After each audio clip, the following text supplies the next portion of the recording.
जय हिंद दोस्तों। आज हम लोग मैथ की बेसिक क्लास में देखेंगे कि एक से लेकर 5 तक अंकों की छोटी और बड़ी संख्या कैसे निकालें, उसको हम देखते हैं। तो मान लीजिए एक अंकों की जो छोटी संख्या बड़ी संख्या की बात होती है, हम 1 से लेकर 9 तक लिखते हैं। 3 4 5 6 7 8 9। अब यहाँ पर हम देखते हैं एक अंकों की छोटी संख्या 1 हो जाती है, एक अंकों की बड़ी संख्या क्या हो जाती है, 9 हो जाती है। तो एक अंकों की जो बड़ी संख्या होती है क्या हो जाती है, 9। क्या हो जाती है, 9। और वैसे 2 अंकों की बड़ी संख्या क्या हो जाती है, 999। 3 अंकों की बड़ी संख्या क्या हो जाती है, 999। 4 अंकों की बड़ी संख्या क्या हो जाती है, 4 बार 9। 5 अंकों की बड़ी संख्या क्या हो जाती है, 5 बार 9। इसी प्रकार आप आगे भी निकाल सकते हैं, 6 अंकों 7 अंकों की किसी भी संख्या निकाल सकते हैं। तो यहाँ पर हम लोग देखते हैं कि एक अंकों की बड़ी संख्या, आप एक ही बार याद रख लीजिए कि एक अंकों की बड़ी संख्या 9, 2 अंकों की बड़ी संख्या 99, 3 अंकों की बड़ी संख्या 999, 4 अंकों की बड़ी संख्या 4 बार 9, 5 अंकों की बड़ी संख्या 5 बार 9। अब इसको हम लोग छोटी संख्या की बात करें तो हम लोग कैसे निकालते हैं, तो हम लोग क्या करते हैं, 9 के नीचे क्या मान लेते हैं, 1। क्या मान लेते हैं, इसके नीचे क्या समझते हैं, 1। क्या समझते हैं, 1। तो यहाँ कितना आ जाएगा, 1 आ जाएगा। यहाँ पर पहले वाले 9 सामने क्या मानेंगे, 1। उसके बाद जो अंक बचते हैं 0, यानी एक अंक इसमें भी एक अंक इसमें भी है। तो यहाँ पर 99 था, हम लोग पहले वाले अंक नीचे 1 माने, उसके बाद जितने अंक बचते हैं 0 लगा देंगे। एक बचा अंक तो एक 0 लगा देते हैं। यहाँ पर कितना आ जाएगा, 10। यानी 2 अंकों की छोटी संख्या कितनी हो जाएगी, 10 हो जाएगी। उसी प्रकार हम लोग 3 अंकों को देखते हैं, पहले वाले 3 डिजिट हैं तो पहले वाले अंक सामने यहाँ पे 1 लिखेंगे, उसके बाद जितने बचते हैं 0 0 लगा देंगे। यानी कितना आ गया, 100। कितना आ गया, 100। यानी 3 अंकों की छोटी संख्या कितना हो गया, 100। वैसे 4 अंकों की बात किया जाए तो यहाँ पर हम लोग पहले वाले 9 के नीचे 1 लिखेंगे, उसके बाद जितने अंक बचते हैं 0 लगा देंगे। कितना आ जाएगा, 1000। यानी 4 अंकों की छोटी संख्या कितना हो जाएगा, 1000। 4 अंकों की बड़ी संख्या कितना हो जाएगा, 9999।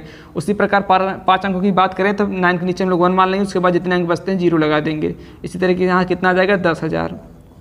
कितना जाएगा, 10,000। इस तरीके से हम आसान इजीली तरीके से निकाल सकते हैं। कॉन्सेप्ट की बात करें कि एक अंकों की छोटी संख्या बड़ी संख्या कितनी कैसे निकालिए, तो हम लोग देखते हैं एक अंकों की जो छोटी संख्या अंक जो होते हैं 1 से लेकर 9 तक अंक कितने होते हैं, एक एक अंक होते हैं। लेकिन 9 के बाद जैसे हम लोग 10 में जाते हैं तो इस तरीके से होता है, इसमें 1 2 2 अंक हो जाते हैं। तो ये 2 अंकों की हो जाती है।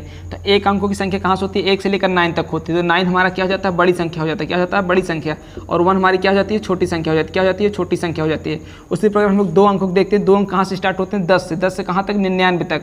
99 जस्ट जैसे आगे जाएंगे तो वहाँ क्या हो जाता है, 100 हो जाता है। ये कितने अंक हो जाते हैं, 3 अंक। यानी हमको 2 अंकों को देखना है। तो 2 अंक कहाँ से स्टार्ट होते हैं, 10 से लेकर 99 तक। यदि ये वाली बड़ी संख्या हो जाती है, क्या हो जाती है, 2 अंकों की छोटी संख्या हो जाती है। इसी प्रकार 3 अंकों की देखते हैं, 3 अंकों की संख्या कहाँ से स्टार्ट होती है, 100 से। 100 से लेकर कहाँ तक, 999।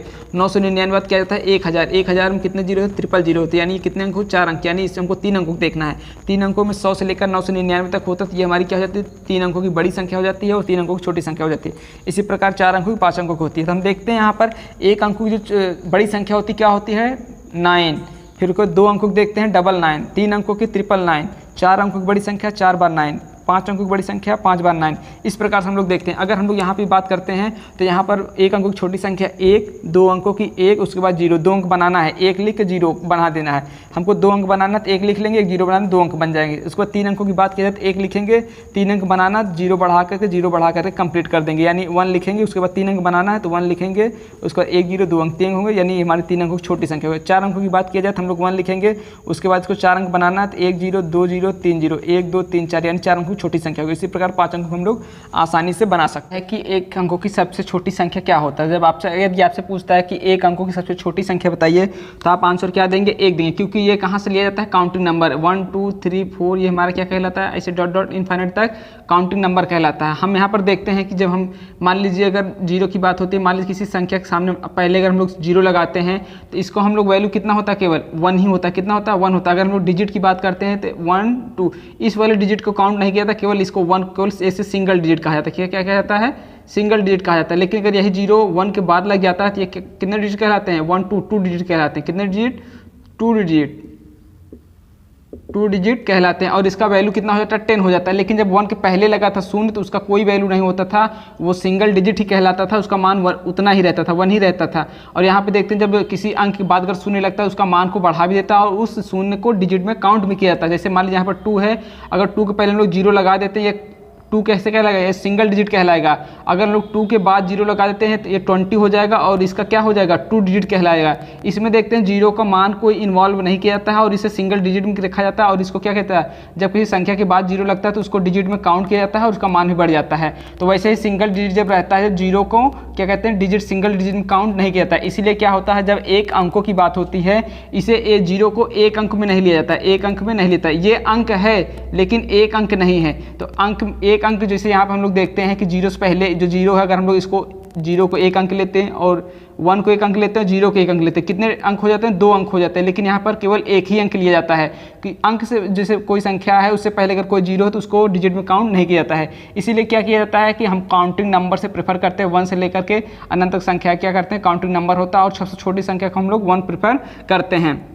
हाँ, 0 कब होता है, किस कंडीशन में होता है, उसको हम लोग चल के देखते हैं। अगर यदि आपसे पूछता है सबसे छोटी पूर्ण संख्या बताइए, कैसे पूछता है, सबसे छोटी पूर्ण संख्या बताइए, तो हम लोग देखते हैं जो हमारी पूर्ण संख्या होती है 0 से लेकर के इनफाइनाइट तक, हमारी क्या संख्या कहलाते हैं, पूर्ण संख्या कहलाते हैं। और उसमें सबसे छोटा क्या होता है, हमारा शून्य होता है। तो सबसे छोटी पूर्ण संख्या से पूछे तब आप आंसर क्या देंगे, शून्य देंगे। लेकिन अगर आपसे पूछता है सबसे छोटी प्राकृतिक संख्या बताइए, तो प्राकृतिक संख्या हमारी 1 से लेकर इनफाइनाइट तक होती है। सबसे छोटी संख्या हमारी 1 होती है, इसलिए हमारी सबसे छोटी प्राकृतिक संख्या 1 होगी। जब इसी प्राकृतिक संख्या में हम लोग शून्य को मिला देते हैं तो हमारी क्या बन जाती है, पूर्ण संख्या बन जाती है। यदि आपसे पूछता है सबसे छोटी पूर्ण संख्या होता है तो शून्य हो जाएगा। लेकिन अगर आपसे पूछता है एक अंकों की सबसे छोटी संख्या बताइए, तो उसका आंसर कितना होगा, 1 ही होगा। यदि आपसे पूछता है सबसे छोटी सम संख्या बताइए, तो सम संख्या क्या होगी, शून्य होगी, क्योंकि ऐसी संख्या है जो 2 से पूर्णतः विभाजित होती है, वो क्या कहलाती है, सम संख्या कहलाती हैं। शून्य को हम लोग 2 से भाग देंगे, 0 बार में जाएगा। यहाँ पे देखते हैं 2 को 2 से भाग देंगे, कट जाएगा। तो इस तरीके से हम लोग देखते हैं कि ऐसी संख्या जो 2 से पूर्णतः विभाजित हो जाती है सम संख्या कहलाती हैं। तो सबसे छोटी सम संख्या क्या कहलाएगी, 0 कहलाएगी। सबसे छोटी विषम संख्या क्या है, तो सबसे छोटी विषम संख्या हम लोग देखते हैं ऐसी संख्या जो 2 से पूर्णतः नहीं करती। तो हम लोग देखते हैं 1, 3, 5, 7 ये हमारी क्या कहलाती है, डॉट इनफाइनाइट तक विषम संख्या कहलाती है। इसमें सबसे छोटी संख्या हमारी क्या है, 1 है, इसलिए सबसे छोटी विषम संख्या हमारी क्या हो जाएगी, 1 हो जाएगी। अगर आपसे पूछता है सबसे छोटी अभाज्य संख्या बताइए, तो अभाज्य संख्या वैसी संख्याएं होती हैं जो जिसके 2 गुणनखंड होते हैं, 1 और स्वयं संख्या के अलावा कोई तीसरा गुणनखंड नहीं होता, यानी इसे केवल 2 ही गुणनखंड होते हैं। यानी जैसे 2 है, 2 का अगर हम लोग देखते हैं कि ये 1 का गुणन और यहाँ पर 2, ये 2 संख्या से आता है 2 कट जाएगा, इसीलिए हमारे क्या है, इसके 2 गुणनखंड हैं।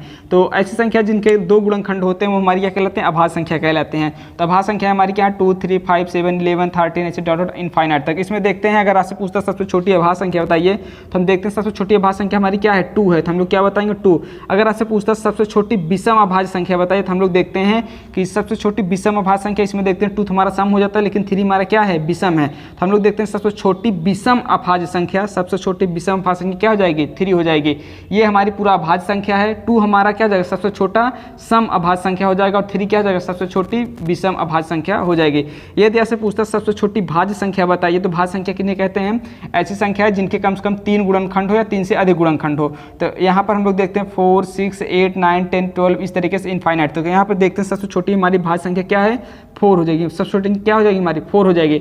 लेकिन इस बात का आप हमेशा ध्यान रखेंगे, जब भी आपसे पूछे एक अंकों की सबसे छोटी संख्या बताइए, तो आप उसका आंसर कितना देंगे, 1 ही देंगे। अगर आपसे पूछता है सबसे छोटी प्राकृतिक संख्या, तो उसका आंसर 1। सबसे छोटी पूर्ण संख्या, तो उसका आंसर क्या होगा, 0 होगा। सबसे छोटी सम संख्या पूछे तो उसका आंसर क्या होगा, 0। जो 0 होता है किसी अगर 1 से लेकर 9 तक अंकों के बाद आता है, लिखा जाता है, तो उसका वैल्यूएशन है, उसका मान भी होता है। लेकिन अगर 0 किसी संख्या के पहले लग जाता है, 0 किसी संख्या के पहले लगता है, तो उसका कोई वैल्यू नहीं होता है। इसलिए जब 0 अकेला रहता है, इसका कोई वैल्यू नहीं होता है और इसे सिंगल डिजिट में काउंट नहीं किया जाता है।